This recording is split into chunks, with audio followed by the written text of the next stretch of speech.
Bismillahirrahmanirrahim. Assalamualaikum warahmatullahi wabarakatuh. Innal hamdalillahi nahmaduhu wa nasta'inuhu wa nastaghfir wa natubu ilaih. Wa na'udzu billahi min syururi anfusina wa min sayyiati a'malina. Man yahdihillahu fala mudilla lahu wa may yudlil fala hadiyalah. Asyhadu an la ilaha illallah wahdahu la syarika lah wa asyhadu anna Muhammadan 'abduhu wa rasuluh. Allahumma salli wa sallim ala nabiyyina Muhammadin wa ala alihi wa sahabatihi wa man tabi'ahum bi ihsanin ila yaumiddin. Allahumma 'allimna mimma yanfa'una wanfa'na bima 'allamtana wa zidna 'ilman. Thumma amma ba'd. Ma'asyiral muslimin, ikhwat wa akhwat, hadirin wal hadirat, mustami'ina azani Allah wa iyyakum. Alhamdulillah, pada kesempatan malam hari ini Allah Subhanahu wa taala memudahkan kita, memudahkan langkah-langkah kaki kita untuk menuju ke salah satu rumah daripada rumah-rumah Allah Subhanahu wa taala. Dimudahkan kita untuk bisa mengerjakan salah satu ketaatan kepadanya, yaitu salat maghrib secara berjamaah. Dan sembari kita menunggu waktu datangnya salat isya, kita duduk bermajlis, bertafaqquh fid din, kita membaca ayat-ayat Allah Subhanahu wa taala dan membaca hadis-hadis Rasulullah sallallahu alaihi wasallam. Semoga kita masuk ke dalam keutamaan yang disebutkan oleh baginda Rasulullah sallallahu alaihi wasallam, majtama'a qaumun fi baitin min buyutillah yatluna kitaballah wa yatadarrasuna fi ma bainahum illa nazalat alaihimus sakinah wa ghasiyatuhumur rahmah wa haffathumul malaikah wa dzakarallahu fi man 'indah. Semoga kita masuk dalam keutamaan yang disebutkan Rasulullah SAW.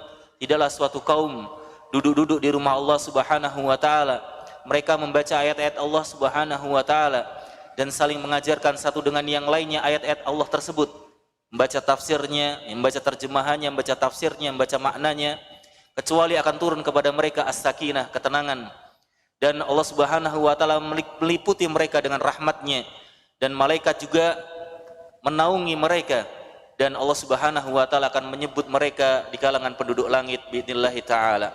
Jemaah rahimani wa rahimakumullah, masuk kita dalam pertemuan pertama dari pembahasan tafsir suratil Baqarah, yaitu tafsir daripada surat Al-Baqarah. Ma'asyiral muslimin wa rahimakumullah, disebutkan oleh Syekh Muhammad bin Shalih Al-Utsaimin terkait dengan muqaddimah daripada tafsir suratul Baqarah. Beliau menyebutkan bahwasannya nazalat suratul Baqarah ba'dal hijrah. Jadi surat Al-Baqarah ini diturunkan setelah Rasulullah hijrah. Berarti posisi beliau berada di Madinah. Ya, ketika turun surat Al-Baqarah ini, beliau sedang berada di Madinah. Sudah kita sampaikan di awal, urutan Al-Qur'an dari surat Al-Fatihah, Al-Baqarah dan seterusnya itu bukan menandakan ya waktu yang berurutan sesuai dengan turunnya surat, tidak. Ya, bahwasanya surat yang pertama kali turun justru surat apa? Iqra, yang mana itu ada di juz 30, di juz akhir. Oleh maka itu urutan Al-Quran dari surat Al-Fatihah sampai dengan akhir itu bukan menunjukkan waktu turunnya Al-Quran, bukan. Ya. Oleh maka itu kita katakan yang namanya Al-Quran itu diturunkan pertama kali di Mekah, keduanya di Madinah. Nah, surat Al-Baqarah ini diturunkan ketika Rasulullah SAW sudah hijrah ke Madinah. Walidzalika fahiya madaniyatun. Oleh maka itu surat Al-Baqarah ini termasuk surat madaniyah. Yang mana sudah kita sebutkan apa itu madaniyah, ya. Fa inna kullama nazala ba'dal hijrati fahuwa madani. Karena semua yang turun, baik surat ataupun ayat yang turun setelah beliau hijrah dinamakan madani. Wa ma nazala qablaha fahuwa maki. Adapun yang diturunkan sebelum beliau hijrah namanya makiyah. Hadza huwa sahih. Inilah pendapat yang sahih, li'annal ibrata bizaman la bil makan. Karena yang menjadi patokan itu waktu turunnya, bukan tempat turunnya. Karena sebagian ulama ada yang mengatakan kategori madaniyah dan makiyah itu berdasarkan tempat turunnya. Kalau ayat atau surat turun di Makkah maka namanya makiyah. Kalau surat atau ayat turunnya di Madinah maka dinamakan madaniyah. Nah, ini pendapat yang kurang benar. Ya, pendapat yang rajih adalah berdasarkan waktu, bukan berdasarkan tempat turunnya. Wal ghalib wa ghalibu suwar al-madaniyah yakunu fiha tafsil aktsar min suwar al-makkiyah. Dan kebanyakan surat-surat madaniyah di situ perinciannya lebih detail dibandingkan surat-surat makkiyah. Jadi ayatnya itu berisi penjelasan yang detail lebih daripada surat-surat makkiyah. Itu beda yang pertama. Ini kita hanya sekedar mengulang yang kemarin sudah dijelaskan. Wa yakunu tafsilu fiha fi furu'il Islam duna usulihi. Dan kebanyakan di surat-surat madaniyah itu berbicara tentang furu' al-Islam, cabang-cabang keislaman, entah itu fikih, akhlak, muamalah. Kebanyakannya bukan berisi tentang akidah, tentang surga, tentang neraka, tentang hari kiamat. Kalau tentang surga, tentang hari kiamat, tentang neraka itu biasanya makkiyah. Makanya juz 30 itu kebanyakan berbicara tentang hari akhir, tentang surga, tentang neraka. Nah ini biasanya makkiyah ciri-cirinya seperti ini. Kenapa? Karena makkiyah itu turun ketika Rasulullah belum hijrah dan masih berada di Mekah. Dan mayoritas Mekah itu orang-orang musyrikin yang mereka mengingkari hari akhir, mengingkari surga, mengingkari neraka. Maka limunasabati, untuk kecocokan antara yang diturunkan kepada siapa yang diturunkan, maka makkiyah itu isinya rata-rata berkisar masalah akidah, kesyirikan, berhala-berhala, ya, tentang ancaman orang yang menyembah selain Allah Subhanahu wa taala. Nah, ini isinya seperti itu. Kalau Madaniyah itu turunnya ketika Rasulullah sudah hijrah ke Madinah dan orang-orang Madinah itu sudah beriman kepada Allah Subhanahu wa taala. Karena sudah beriman kepada Allah, maka ayat-ayatnya jarang berbicara tentang masalah larangan berbuat kesyirikan dan semacamnya. Kebanyakan berbicara tentang furu', tentang cabang keislaman, fikih, muamalah, akhlak yang baik, akhlak yang mulia dan semacamnya. Baik, itu beda kedua. Kemudian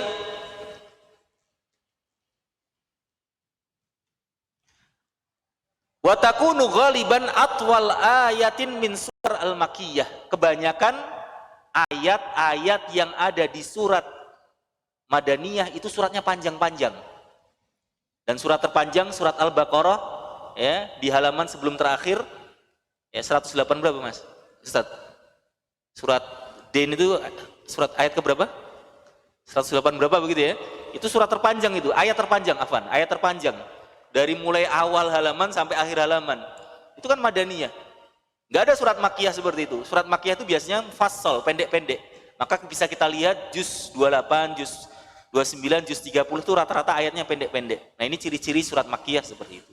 Ini sebagai sakofiyah saja, sebagai pengetahuan saja, pengulangan daripada apa yang kita pernah sampaikan. Baik, itu muqaddimah daripada surat Al-Baqarah, bahwasanya surat Al-Baqarah ini adalah surat, ya, Madaniyah. Kemudian kita sebelum membahas tafsirnya, mungkin perlu juga kita bahas tentang keutamaannya. Ya, insya Allah semua Al-Quran itu semua apa?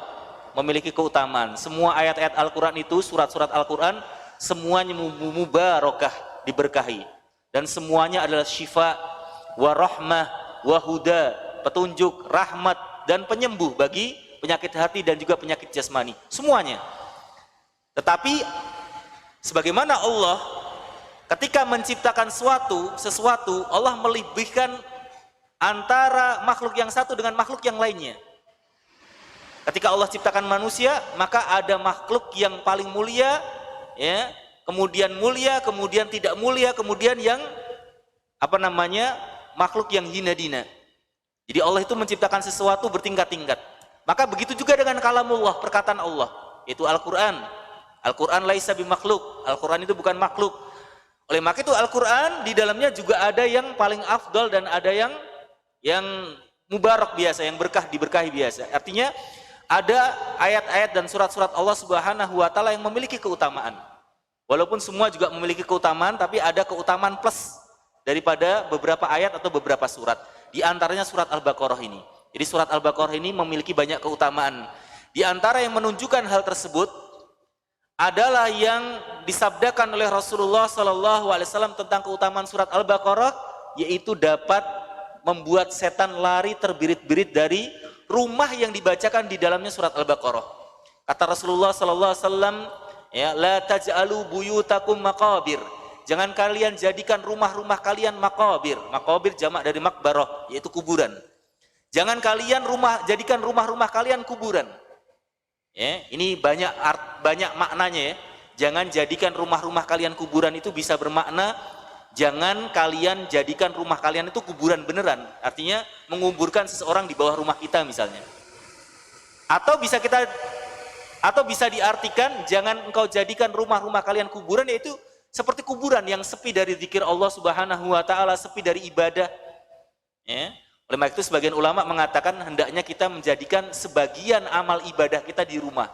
Contoh sholat sunnah, ya, tilawatul Quran, berzikir, sholawat itu di rumah.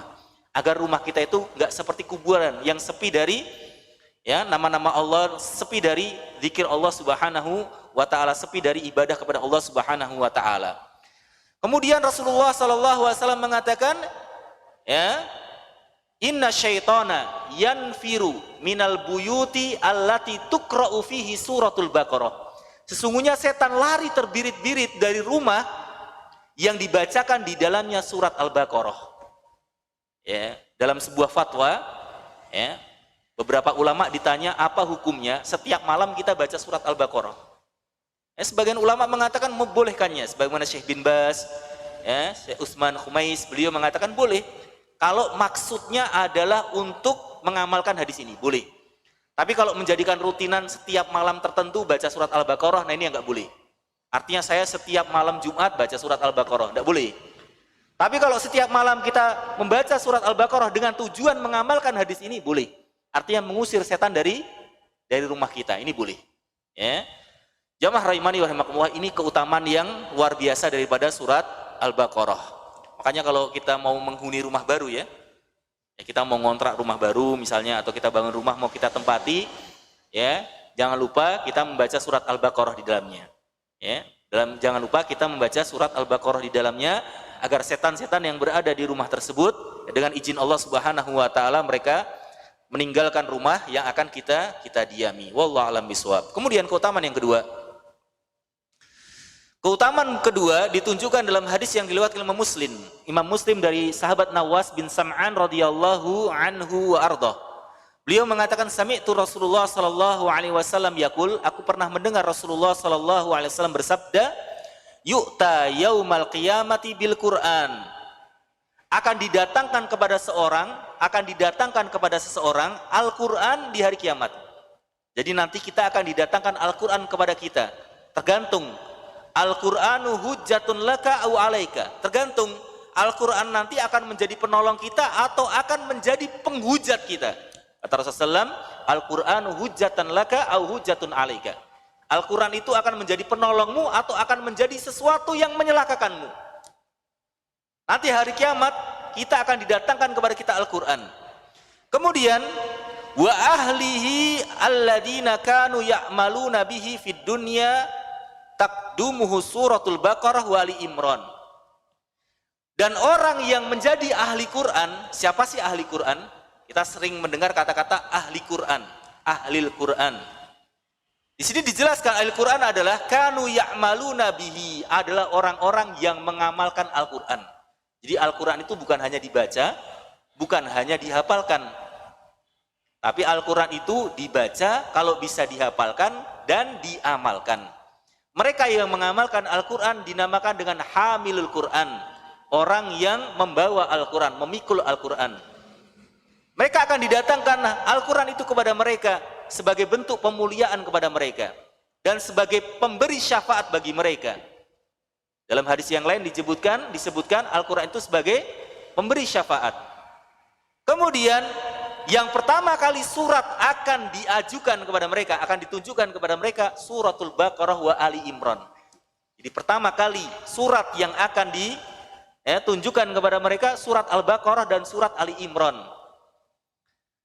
Tuhajani an sahibihima. Kedua surat ini nanti akan menjadi penolong bagi orang yang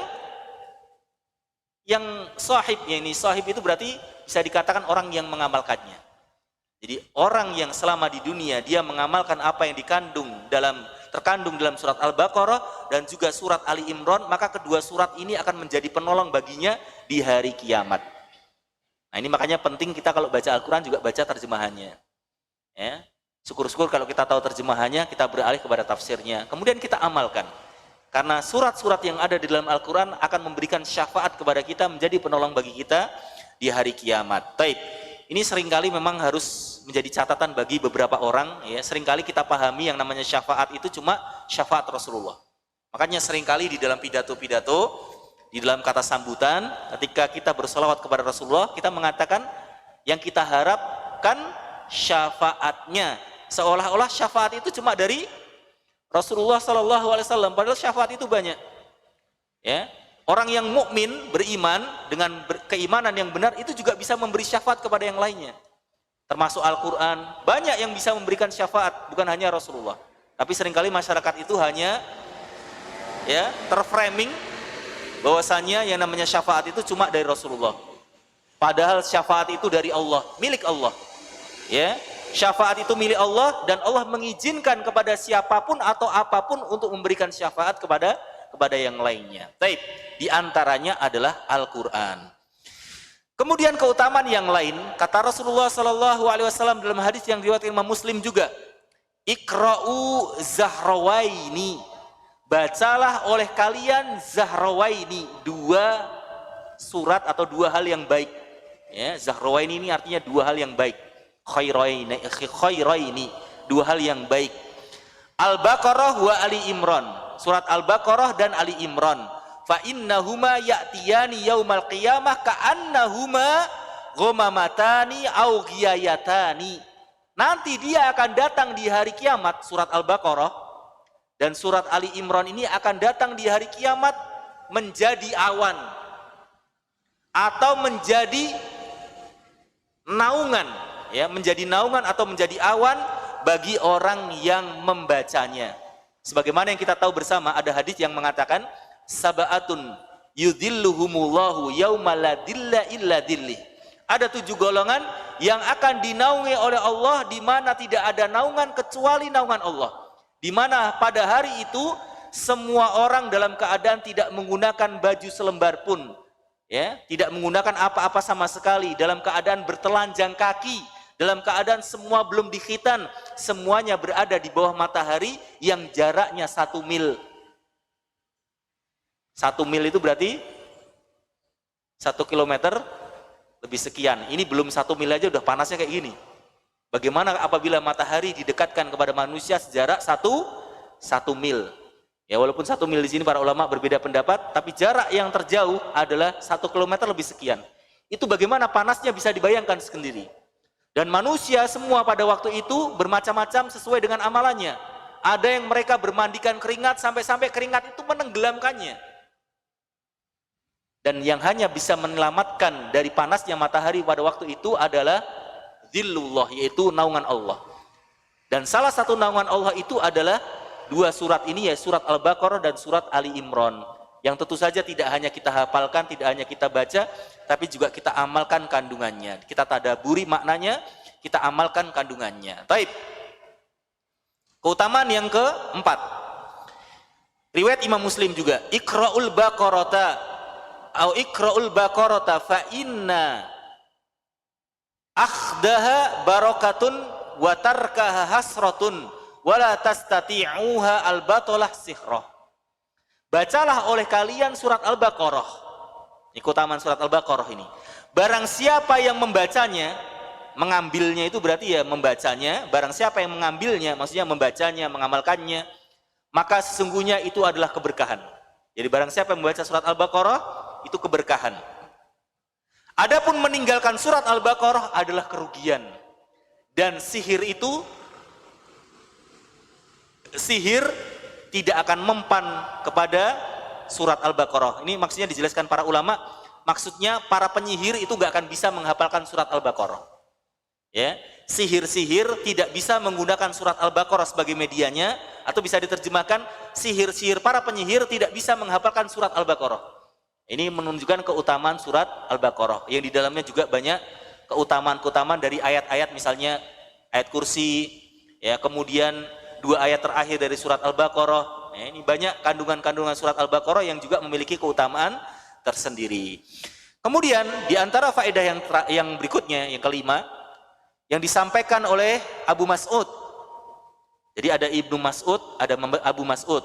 Kalau Ibnu Mas'ud itu namanya Abdullah bin Mas'ud.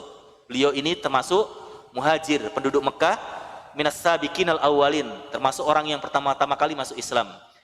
Yang kedua ada yang namanya Abu Mas'ud. Ya, Abu Mas'ud ini namanya Uqbah bin siapa lupa namanya Uqbah, ya. Beliau namanya Uqbah, beliau ini Ansori. Beliau ini adalah penduduk Madinah. Nah, hadis ini diriwayatkan oleh Abu Mas'ud, beliau mengatakan, berkata Nabi SAW, man qara'a bil ayataini min akhiri suratil Baqarah fi lailatin kafatahu. Nah, ini yang sering kita tinggalkan juga sunnah ini.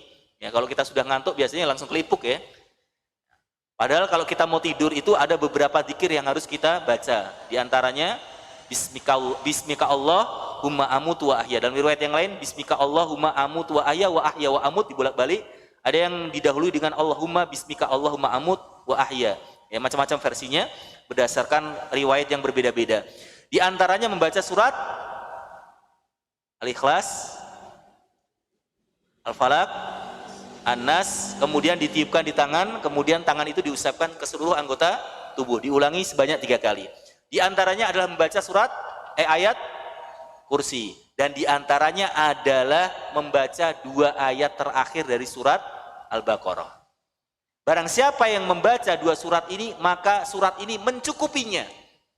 Maksud daripada mencukupinya adalah cukup untuk melindungi dirinya selama malam tersebut. Ini Masya Allah, ini keutamaan kita berzikir sebelum tidur. Tapi ya kebanyakan di antara kita itu ya Masya Allah ya, baca tiba-tiba kelipuk ya, kemudian HP-nan tiba-tiba ya langsung tertidur sehingga tidak sempat membaca zikir ini. Semoga kita dimudahkan oleh Allah Subhanahu wa taala untuk bisa mengamalkan sunnah-sunnah ini. Tapi yang berikutnya, nah ini terakhir insya Allah sebelum kita masuk ke dalam tafsir ya. Keutamaan daripada surat Al-Baqarah sebagaimana yang ditujukan dalam hadis yang diriwayatkan oleh Ibnu Hibban, hadisnya sahih dan juga disahihkan oleh Al-Hakim dan selain keduanya. Anna Rasulullah SAW qol, bahwasanya Nabi SAW bersabda, inna likulli syai'in sanaman. Sesungguhnya setiap sesuatu itu ada puncaknya. Sanam itu artinya punuk unta, punuk unta. Punuk unta itu ya, bagian unta itu kan ada punuknya. Tapi diterjemahkan juga sebagai puncak. Sesungguhnya segala sesuatu itu ada ujungnya, ada puncaknya. Kemudian beliau mengatakan wa inna sanamal Qur'ani suratul Baqarah. Sesungguhnya puncak daripada Al-Qur'an itu suratul Baqarah. Man qara'aha fi baitihi lailan. Barang siapa yang membaca surat Al-Baqarah di malam hari, lam yadkhulu syaitan baitahu salasa layalin. Perhatikan ini. Ini menguatkan keutamaan yang pertama tadi. Setan lari terbirit-birit dari rumah yang dibacakan di dalamnya surat Al-Baqarah. Diperkuat oleh hadis riwayat Ibnu Hibban ini, barang siapa yang membaca surat Al-Baqarah, maka setan gak akan masuk ke dalam rumah selama 3 hari. Kalau yang pertama tadi, setannya sudah masuk, dibacakan surat Al-Baqarah lari. Kalau yang kedua ini, setannya belum masuk, kita membaca surat Al-Baqarah di rumah, maka setan ini gak masuk ke dalam rumah kita selama 3 hari. Insya Allah. Kalau yang pertama sudah masuk keluar, kalau yang kedua belum masuk dan gak akan masuk ke rumah kita selama 3 hari. Tentu saja biidnillahi ta'ala harus dengan keyakinan. Ya. Segala sesuatu itu perlu keyakinan. Ya. Baik meruqyah pun begitu. Ruqyah antara satu orang dengan orang yang lain belum tentu sama. Ada orang kesurupan, anak ngeruqyah, antum ngeruqyah, siapa ngeruqyah? Ya, nggak tahu dari lisan mana setan ini akan keluar dari orang tersebut. Ini juga berdasarkan keyakinan, keimanan kita dan semacamnya. Taib. Oleh maka itu barang siapa yang membaca surat Al-Baqarah dengan keyakinan tentunya, ya, kita meyakini sesuai dengan apa yang tersirat di dalam hadis ini, maka insya Allah setan nggak akan masuk ke dalam rumahnya selama 3 malam. Baik, kita masuk ke dalam tafsirnya. Jamaah rahimani wa rahimakumullah, sebagaimana yang kita ketahui bersama, setiap surat di dalam Al-Quran pasti dimulai dengan Bismillahirrahmanirrahim. Dan tafsirnya insya Allah sudah sering kita dengar bahwasanya Bismillahirrahmanirrahim, ba di sini, bi ini adalah ba al-isti'anah yang artinya ba kita meminta pertolongan kepada Allah. Ya, di dalam kalimat Bismillahirrahmanirrahim, oh iya kita lupa ya, sebelum kita baca Bismillahirrahmanirrahim apa? Ta'awud dulu, a'udzubillahi minasyaitonirrajim. Idza qara'tal Qur'an fasta'id billah. Kalau engkau membaca Al-Qur'an maka beristiadahlah, mintalah perlindungan dari Allah dari syaitan. Termasuk meminta perlindungan kepada Allah dari syaitan adalah membaca Al-Quran di dalam sholat. Makanya sebagian ulama mewajibkan baca istiadah ketika sebelum kita membaca Al-Fatihah. Setelah membaca doa istiftah, takbiratul ihram tentunya, ya niat dulu ya, niat takbiratul ihram, kemudian doa istiftah, sebelum kita membaca Al-Fatihah, maka bacalah ta'awudz dulu. Hukumnya wajib. Dan wajib itu kalau kita tinggalkan karena lupa, maka gugur kewajibannya. Tapi kalau kita tinggalkan karena sengaja, berdosa. Tapi sholatnya sah. Sholatnya sah tapi berdosa. Maka kita ta'awud, kemudian baca Bismillahirrahmanirrahim sebelum kita membaca setiap awal surat. Perhatikan, setiap awal surat. Ya. Karena kita membaca surat Al-Baqarah dari Alif Lam Mim, awal surat, maka kita mulai dengan Bismillahirrahmanirrahim. Dan tafsirnya tadi, kalimat Bismillahirrahmanirrahim, ini kalimat yang kalau secara dohir belum lengkap. Karena dalam bahasa Arab itu harus ada khobar, ada mubtada, ada fi'lu, ada fa'il, ada maf'ul. Kalau bahasa Indonesia harus subjek dan predikat. Kalau dalam bahasa Indonesia ada kalimat kok cuma predikat, nggak ada subjeknya, maka kalimatnya nggak benar. Itu semua bahasa seperti itu. Dalam bahasa Arab ada khobar, ada mubtada. Nah di sini Bismillahirrahmanirrahim itu baru mubtada, khobarnya nggak ada. Maka secara grammatical, secara nahwu, maka susunan seperti ini belum lengkap. Oleh maka itu para ulama mencoba mencari-cari apa kalimat yang mahdhuf, yang dihapuskan dalam Bismillahirrahmanirrahim. Maka mereka memiliki beberapa pendapat, dan pendapat yang rajih yang dihilangkan adalah fiilnya, yaitu amilnya, yaitu fiilnya, kata kerjanya. Nah kata kerjanya di sini muakhar, diakhirkan. Jadi kalau kita terjemahkan seperti ini, dengan menyebut nama Allah yang maha pengasih lagi maha penyayang, aku titik. Kalau misalnya saya bilang Bismillahirrahmanirrahim untuk makan, berarti dengan menyebut nama Allah aku mau makan. Kalau aku ingin menulis, dengan menyebut nama Allah aku ingin menulis. Kalau pengen keluar, dengan menyebut nama Allah aku ingin keluar. Jadi kata kerjanya di belakangin, diakhirkan. Nah ini tafsir daripada Bismillahirrahmanirrahim. Adapun Ar-Rahman itu adalah salah satu nama dari Allah Subhanahu wa taala. Salah satu nama dari 99 nama Allah Subhanahu wa taala, Ar-Rahman, yang menunjukkan atas rahmat Allah wasi'ah, yang luas. Artinya nama Ar-Rahman ini menunjukkan Allah memiliki rahmat yang luas bagi seluruh makhluknya. Baik makhluk tersebut hewan, jin, syaitan, kafir, mukmin, muslim, fasik, ahli maksiat, ahli ta'ah, semuanya mendapatkan rahmat Allah. Dan itu terbukti secara nyata. Setan bisa hidup juga atas rahmat dari Allah. Orang kafir bisa makan, bisa minum, mendapatkan uang, mendapatkan pekerjaan, bisa bikin rumah, itu juga rahmat dari Allah. Adapun Ar-Rahim adalah salah satu nama dari 99 nama Allah Subhanahu wa taala yang hanya diberikan kepada yang Allah kehendaki. Dan dia hanya diberikan kepada orang-orang beriman. Jadi Rahim ini rahmat Allah yang hanya bisa diberikan, yang Allah hanya berikan kepada orang-orang beriman. Adapun Rahman adalah mengandung sifat rahmat yang Allah berikan kepada seluruh makhluknya tidak terkecuali. Baik, jamaah rahimani rahimakumullah. Dan Bismillahirrahmanirrahim ini ulama berbeda pendapat. Apakah dia termasuk daripada Al-Fatihah, atau dia merupakan ayat tersendiri, atau dia bukan merupakan ayat daripada Al-Quran. Nah ini ulama berbeda pendapat menjadi tiga. Pendapat yang pertama mengatakan Al-Fatihah, Bismillahirrahmanirrahim itu termasuk Al-Fatihah. Makanya jenengan kalau buka mushaf, silakan nanti buka mushaf, apapun mushafnya, mau cetakan Indonesia, mau cetakan Saudi, mau cetakan Mesir, mau cetakan manapun itu, ya kalau misalnya ada Al-Quran dari Mars, ya cetakan Mars misalnya, itu pasti Bismillahirrahmanirrahim itu dikasih ayat 1. Paham? Ini berarti dia mengambil pendapat pertama. Ayatnya pertama Bismillahirrahmanirrahim, bukan Alhamdulillahirabbil alamin.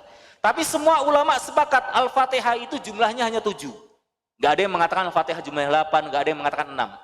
Bagi yang mengatakan Bismillahirrahmanirrahim ini ayat pertama, berarti ayat ketujuhnya apa? Siapa tahu? Bismillah. ghairil maghdubi alaihim. Kalau dia mengatakan bismillahirrahmanirrahim, bukan. Kalau dia mengatakan bismillahirrahmanirrahim ayat pertama, maka ayat ketujuhnya adalah ihdinas siratal mustaqim sampai dengan terakhir. Dan ini pendapat yang kalau secara susunannya nggak pas. Kenapa? Karena bismillahirrahmanirrahim, alhamdulillahirabbil alamin, arrahmanirrahim, maliki yaumiddin, semua suratnya pendek-pendek, ayatnya pendek-pendek. Kalau misalnya ayat ketujuh, ihdinas siratal mustaqim sampai dengan akhir, berarti ini ayatnya paling panjang di antara 6 ayat yang lainnya. Ini aneh. Itu yang pertama. Yang kedua, pendapat yang kedua mengatakan bismillahirrahmanirrahim itu bukan termasuk Al-Fatihah, tapi dia termasuk surat daripada surat An-Naml. Dia termasuk surat An-Naml. Ketika Nabi Sulaiman mengirimkan surat kepada Ratu Bilqis, kepada Saba, maka beliau memulainya dengan bismillahirrahmanirrahim. Ayat keberapa ini? Anda lupa. Termasuk termasuk ayat daripada surat An-Naml. Dan dia bukan termasuk daripada surat Al-Fatihah. Tapi kenapa kok di setiap awal surat tertulis bismillahirrahmanirrahim? Ini perbuatan siapa?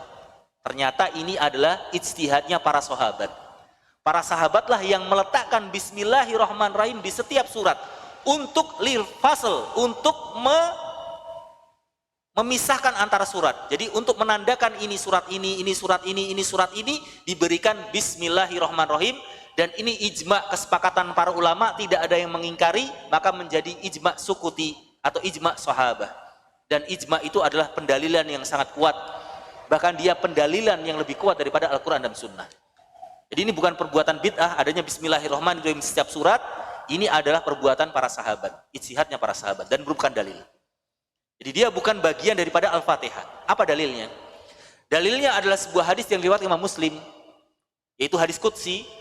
Allah Subhanahu wa taala mengatakan, qasamtu as-shalah baini wa baina abdi nisfan atau nisfani.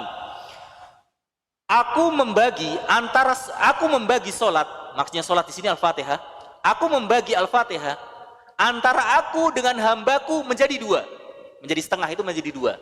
Jadi satu untuk Allah, satu untuk hambanya. Wali abdin masal, dan untuk hambaku apa yang dia minta. Artinya apa yang dia minta, ini berarti ayat-ayat yang mengandung permintaan. Pertanyaannya, di dalam surat Al-Fatihah, manakah ayat yang mengandung doa? Ihdinas siratal mustaqim. Itu kalau bismillah nggak termasuk dari Al-Fatihah dan jumlahnya harus 7, maka dimulai dari alhamdulillahirabbil alamin, ar-rahmanirrahim, maliki yaumiddin. 3 bagian ini miliknya Allah, karena pujian kepada Allah ini. Jadi kan kalau baca terjemahannya, ini pujian kepada Allah. Tengah-tengahnya apa? Iyyaka na'budu wa iyyaka nasta'in. Baru 3 ayat berikutnya, ini isinya doa.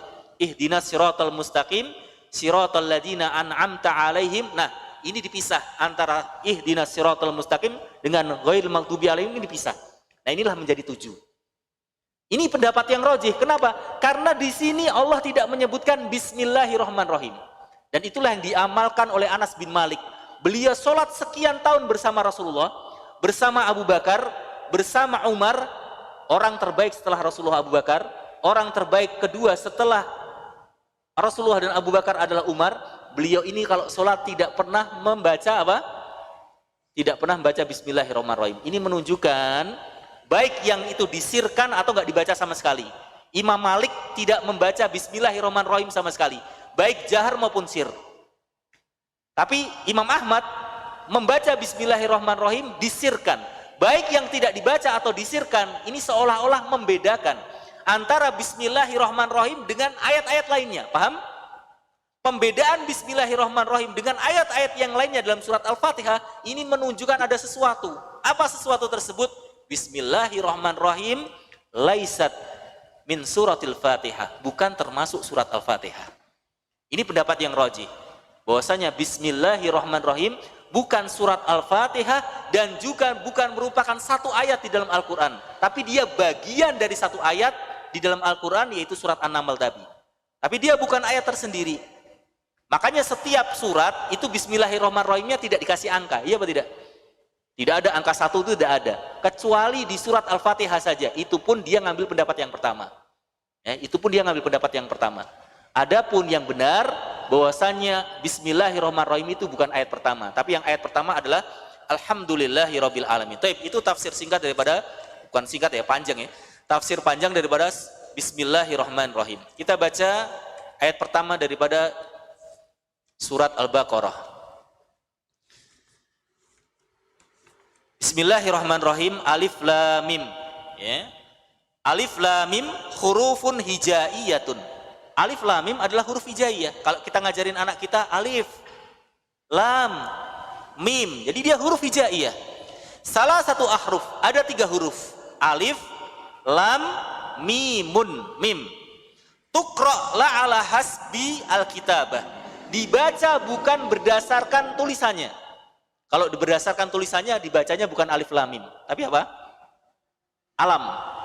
Kalau dibaca berdasarkan cara menulisnya alif lam mim, cara membacanya adalah alam. Tapi dibaca berdasarkan huruf-hurufnya alif lam mim. Ya, berdasarkan hurufnya, bukan berdasarkan tulisannya. Kalau tulisannya maka dibacanya alam, tapi berdasarkan nama daripada hurufnya. Alif, lam, dan mim. Baik itu alif lam mim ataupun semuanya. Semuanya begitu juga. Alif lam mim, ya, alif lam ra, ya, kaf, ha, ya, ain, sod. Ya, itu cara membacanya adalah berdasarkan nama hurufnya, bukan berdasarkan tulisannya. Baik, kemudian hadil huruf al-hijaiyah ikhtalafal ulama fiha. Ulama berbeda pendapat tentang makna alif lam mim, Yasin, Toha, Alif Lam Ra. Ini potongan-potongan huruf ini maknanya apa ya? Ulama berbeda pendapat. Wa fil hikmah minha ala aqwal katsirah. Dan ulama berbeda pendapat tentang hikmah kenapa kok dimulai dengan alif lam mim? Kenapa kok tidak dengan alif ba ta? Ya, kenapa enggak dimulai dengan alif ba ta sa? Kenapa kok harus alif lam mim? Apa hikmahnya? Ulama juga berbeda pendapat. Yumkinu hasruha fi arba'ati aqwal. Kemudian beliau mengatakan mungkin kita ringkas pendapat-pendapat yang ada menjadi 4 pendapat saja. Al-qaul al-awwal, pendapat yang pertama, annalaha makna. Bahwasanya alif lam mim itu punya makna. Mereka berpendapat enggak mungkin di dalam Al-Qur'an kok enggak ada maknanya. Mosok ya iya, kalamullah, perkataan Allah Al-Qur'an ada bagian dari perkataan Allah yang nggak ada maknanya, nggak mungkin kata mereka. Ya. Kemudian mereka berselisih pendapat setelah mereka sepakat alif lam mim, Toha, Yasin itu punya makna, lalu mereka berbeda pendapat. Apa maknanya? Ada yang mengatakan potongan-potongan huruf tersebut adalah nama daripada nama-nama Allah. Jadi Allah punya nama alif lam mim, Allah punya nama Toha, Allah punya nama Yasin. Itu pendapat pertama. Pendapat yang kedua mengatakan bahwasanya huwa ismun au ismun lisurati. Ada yang mengatakan potongan-potongan huruf-huruf hijaiyah tersebut menunjukkan nama surat. Jadi surat alif lam mim. Hijaiyahnya berapa? Berapa? 20. Baik. Ada yang mengatakan itu nama daripada surat di dalam Al-Quran. Jadi surat Alif Lam Mim, surat Toha, surat Yasin, begitu. Baik. Kemudian ada yang mengatakan wa annahu isyaratun ila muddati hadil ummah. Ada yang mengatakan huruf-huruf hijaiyah tersebut menunjukkan waktu keberadaan umat ini. Pendapat kedua, huwa hurufun hijaiyatun laisa laha makna itlaqan. Ada yang mengatakan enggak ada maknanya sama sekali. Enggak ada maknanya sama sekali. Itu hanya potongan-potongan huruf hijaiyah aja, nggak ada maknanya. Pendapat ketiga, laha maknan Allahu a'lam bihi. Pendapat ketiga mengatakan alif lam mim itu ada maknanya, tapi maknanya kita nggak tahu. Allahu a'lam. Ini bedanya pendapat pertama dan pendapat ketiga. Sama-sama mengatakan punya arti, tapi yang pertama tadi mengatakan alif lam mim, Yasin, Toha dan semacamnya itu termasuk nama-nama Allah. Tapi pendapat ketiga ini mengatakan dia punya makna, tapi maknanya hanya Allah yang tahu. Yang keempat, tawakuf, nggak mau komentar. Pendapat ketiga apa? Mengatakan pendapat keempat mengatakan kita nggak mau komentar, nggak tahu apakah itu punya makna atau nggak punya makna, kita nggak mau komentar. Ini pendapat keempat. Wallahu a'lam bishawab. Asy-Syaikh di sini merajihkan pendapat yang kedua. Mengapa beliau merajihkan pendapat yang kedua? Bahwasanya alif lam mim yasin toha kaf ha ya ain shad ini nggak punya makna secara mutlak. Alasannya adalah wa huwa annaha hurufun hijaiyatun laisa laha ma'nan alal itlaq. Bahwasanya dia adalah huruf hijaiyah yang nggak punya makna secara mutlak. Wa hada marwi an Mujahid. Ini pendapatnya Mujahid. Mujahid itu adalah tabi'in yang merupakan ahli Al-Qur'an. Wa hujjatun hadal qaul, dan dalil daripada pendapat yang kedua ini adalah annal Qur'ana nazala bilughatil Arab. Al-Qur'an itu kan diturunkan berdasar memakai bahasa Arab. Ini sepakat, gak ada khilaf. Bahwasanya Al-Qur'an itu berbahasa Arab. Bahkan sumber bahasa Arab yang pertama adalah Al-Qur'an. Wa hadal huruf wa hadhil hurufu laisa laha ma'nan fil lughah al-arabiyyah. Dan kalau kita tanya semua orang Arab yang mereka paham bahasa Arab, mas, nggak ada mas ya, orang Arab nggak ada mas. Syekh, apa artinya alif lam mim? Mereka akan menjawab apa? La nadri, nggak paham. Syekh, apa artinya yasin? Nggak paham. Ini menunjukkan dalam kamus kalau kita cari yasin, toha, kaf, ha, ya ain shad, alif lam ra, itu nggak ada artinya. Padahal bahasa Arab itu jelas. Al-Quran itu diturunkan dalam bahasa Arab. Dan kata-kata ini, huruf-huruf ini tidak memiliki arti dalam bahasa Arab. Jadi jelas sekali bahwasanya huruf-huruf ini itu tidak memiliki makna dalam bahasa Arab. Lalu mengapa kalau tidak memiliki makna dalam bahasa Arab kok disebutkan di setiap surat? Kebanyakan surat dimulai dari potongan-potongan huruf hijaiyah. Disebutkan oleh Ibnu Qayyim. Dan ini pendapat Ibnu Taimiyah dan juga pendapat muridnya Ad-Dahabi dan juga pendapatnya Ibnu Katsir, karena beliau juga muridnya Ibnu Taimiyah. Beliau menyebutkan hikmah diawali surat dengan potongan-potongan huruf seperti ini, isyaratun ila bayani ijazil Qur'anil adim, untuk menunjukkan tentang mukjizat Al-Qur'an. Kalau Al-Qur'an itu diawali dengan alif lam mim, ente aja nggak bisa mendatangkan Al-Quran yang serupa dengannya, satu ayat saja yang bisa menandingi Al-Quran. Ini tantangan mulai berlaku dari Al-Quran itu ada sampai dengan zaman kita. Allah menantang manusia untuk mendatangkan Al-Quran yang semisal dengan Al-Quran walaupun satu ayat saja, nggak akan bisa. Walaupun cuma potongan huruf alif lam mim, sampai sekarang nggak ada yang bisa. Dan Al-Quran itu dijaga, ya, keotentikannya. Gak bisa ditambahin alif, lam, mim, sin. Ketambahan sin, ada yang tahu. Ini menunjukkan mukjizat Al-Quran. Walaupun cuma potongan huruf, Allah jaga. Ya, kalaupun ada orang yang membaca bukan alif, lam, mim, tapi dibaca alim, alam, ya, pasti akan ketahuan. Ya, karena banyak penghafal Al-Quran. Inna nahnu nazzalna Al-Quran wa inna lahu lahafidun. Kami yang menurunkan inna nazzalna alaihi gimana ayatnya? Inna nazzalna alaihi dzikra wa inna lahu lahafidun. Kami yang menurunkan adzikr Al-Qur'an dan kami pula yang akan menjaganya. Ini janji Allah Subhanahu wa taala terhadap penjagaan terhadap Al-Qur'an. Potongan-potongan huruf ini menunjukkan mukjizat Al-Qur'an. Taib jamaah rahimani wa rahimakumullah. Mungkin itu saja yang bisa kita bahas pada kesempatan hari ini, yaitu tentang faedah daripada surat Al-Baqarah dan juga tentang sedikit muqaddimah daripada surat Al-Baqarah dan tafsir daripada alif lam mim, dan ini berlaku bagi semua huruf. Maka kalau ada yang mengatakan ya Yasin adalah nama daripada Rasulullah, ya ini kurang pas. Ya, kurang pas. Karena untuk mengatakan Yasin adalah nama daripada nama-nama Rasulullah membutuhkan dalil, dan tidak ada dalil yang menunjukkan Yasin merupakan nama dari Al-Qur'an. Begitu nama dari Rasulullah, dan juga Toha. Ya, mengatakan Rasulullah memiliki nama Toha itu juga butuh dalil. Ya, mereka berpendapat seperti ini ya.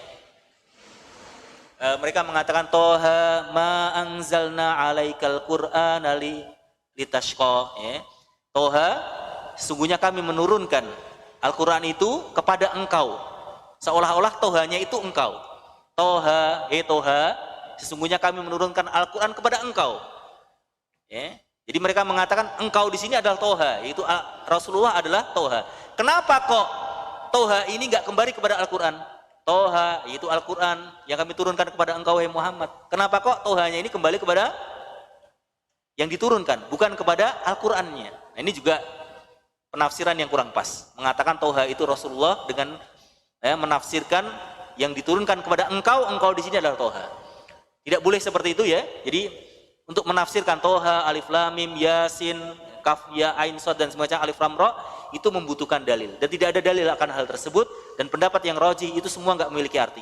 Ya, potongan-potongan huruf hijaiyah ini tidak memiliki arti, karena kalau kita cari di kamus nggak ada artinya. Coba antum buka Toha di kamus, nggak ada artinya. Yasin cari di kamus, nggak ada artinya. Padahal Al-Quran itu jelas menggunakan bahasa Arab. Jadi setiap kata-kata yang ada di dalam Al-Quran itu harusnya ada di kamus. Nah, kalau tidak kita dapatkan di kamus berarti dia bukan bahasa Arab. Tapi dia huruf hijaiyah, bukan kata dalam bahasa Arab, tapi dia huruf dalam bahasa Arab. Itu huruf hijaiyah. Tapi bukan kata dalam bahasa Arab, tapi dia huruf dalam bahasa Arab. Ya, kenapa dimulai dengan potongan-potongan huruf seperti ini? Ini menunjukkan tentang keutamaan Al-Quran, tentang mukjizat Al-Quran. Makanya kita dapati setiap selesai dari potongan huruf-huruf ini pasti berbicara tentang Al-Quran. Alif Lam Mim Dalikal kitabula raiba fi. Ayat berikutnya berbicara tentang Al-Quran. Begitu juga dengan surat ya, Alif Lam Mim nazzala alaikal kitab bil haq. Ya, setelah Alif Lam Mim nazzala alaikal kitab berbicara tentang Al-Quran. Juga dalam surat Alif Lam Mim Shad kitabun unzila ilaika fala yakun fi sadrika haraj. Ya, Alif Lam Shad kemudian kitabun berbicara tentang Al-Quran. Begitu juga dengan surat ya, Alif Lam Ra tilka ayatul kitabil hakim. Alif Lam Ra setelahnya tilka ayatun berbicara tentang ayat Al-Quran. Begitu juga surat Toha tadi, Toha ma anzalna alaikal qur'ana litashqa. Ini juga berbicara tentang Al-Quran. Jadi setiap potongan-potongan huruf ini ayat setelahnya kebanyakannya berbicara tentang Al-Quran. Nah, ini ingin menunjukkan bahwasanya potongan-potongan huruf ini menunjukkan tentang mukjizat Al-Quran. Tapi mungkin itu yang bisa kami sampaikan tafsir daripada surat Al-Baqarah berdasarkan tafsirannya Syekh Muhammad bin Shalih Al-Utsaimin, semoga bermanfaat. Wabillahi taufiq wal hidayah. Subhanakallahumma bihamdika asyhadu an la ilaha illa anta astaghfiruka wa atubu ilaik. Wassalamualaikum warahmatullahi wabarakatuh.